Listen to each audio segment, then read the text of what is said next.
I made excuses. Kind ones. Charitable ones.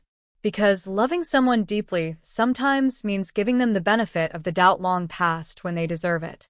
But all of that, every assumption, every reassurance, cracked open the night I saw her name on his phone. And the message that followed. It changed everything. Before I read it, though, I remember sitting there in the half-light, holding the phone in my trembling hand, whispering to myself, "It can't be her. Not her." But it was. And that was only the beginning. And within that life, my best friend group, Mark and Sarah, were woven into almost every memory. Sarah and I planned meals together, traded recipes, whispered secrets across steaming cups of chai.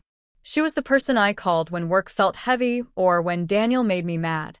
She called me too about her job, her fears, her arguments with Mark. I thought that was friendship. Looking back, I see it differently. Now, little things feel sharper in my memory, as if my brain is letting me revisit every detail I ignored before. Like how she started asking about Daniel more often. Not in an obvious way, nothing so crude. Just little questions. How's he been lately? Is he still stressed from work? Does he still go on those morning runs? Harmless. Simple. Nothing I would have thought twice about. Or how Daniel seemed extra careful when talking about her. More polite. More measured. Again, nothing that stuck out at the time. Because when you trust people, you don't look for shadows. You don't expect the knife. You just live. And life kept moving forward in its gentle, familiar way.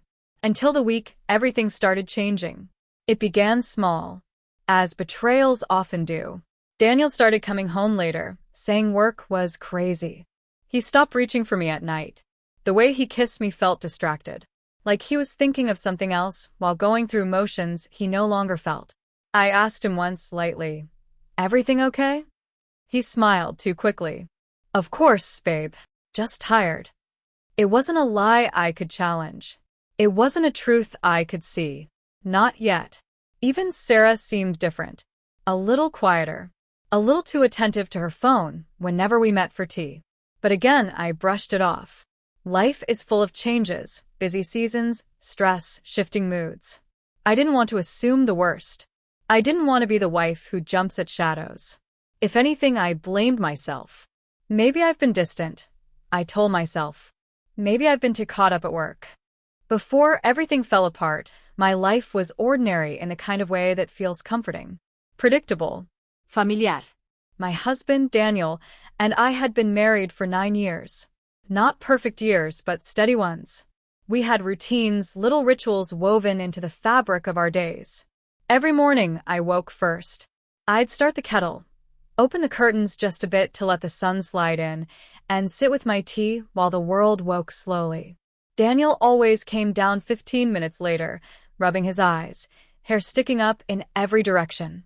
He kissed my cheek, took the mug I handed him, and said the same thing every morning. "Smells like peace in here." Some men bring flowers. Mine brought words, simple ones but warm. Our friends used to tease us. Still newlyweds, they joked. We laughed, because it felt true. And among those friends was one couple I trusted more than almost anyone. Mark and Sarah.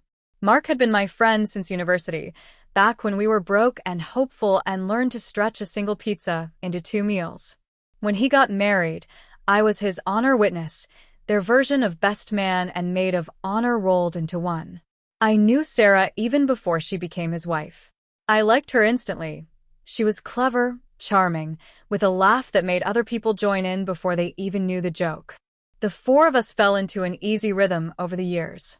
Dinners together, movie nights, weekend trips where we played board games until past midnight. People often said, "It's rare, you know, 2 couples who get along so well." Back then, I believed them. Back then, I believed a lot of things. Our home was modest but warm. A small 3-bedroom house with soft yellow walls and a garden Daniel loved to tend to. I can still see him kneeling in the soil, dirt under his nails, humming some off-key tune he swore wasn't off-key. I teased him about it every spring. That house.